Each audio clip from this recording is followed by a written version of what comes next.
मोदी साहब, हमने तो वो समय देखा जब मीसा लगाई थी इंदिरा ने, देश के अंदर कोई भी बोलने के लिए तैयार नहीं था। ऐसा माहौल कर दिया जैसा रावण राक्षस ने कर दिया था कि सकल धर्म देखें विपरीता, कह न सकें रावण भयभीता। तो बात समय पे तो गाद तने मन चिंता व्यापी और हरिबिन मरे न निश्चर पापी। तो उस समय पर तो गुरु विश्वामित्र को चिंता व्यापी थी कि बिना भगवान की राक्षस नहीं मरेगा। ऐसे ही उस समय इंदिरा के ज़माने में एक महात्मा ने आवाज़ उठाई थी कि आप ये क्या कर रही हो, ये देश को हेड़ा बनाए देती हो। ये कहीं भी नहीं, किसी भी वेद में नहीं, किसी शास्त्र में नहीं।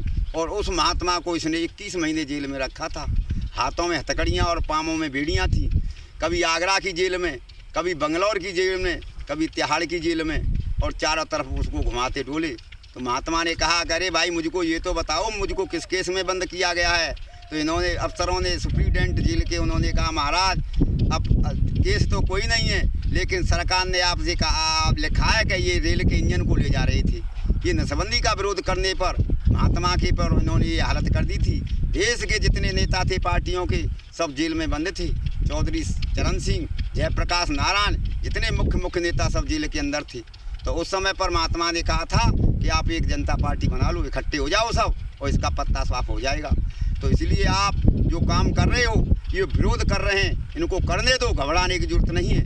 ये कौरव दल है, इनका नाश होना है, इनकी बुद्धि खराब हो गई है। बताओ, एक मुख्यमंत्री, प्रांत का मुख्यमंत्री उत्तर प्रदेश का होते हुए, और उसने कहा है कि काले धन से ही सब काम होता है, आड़े भगत पर ये काम आता है।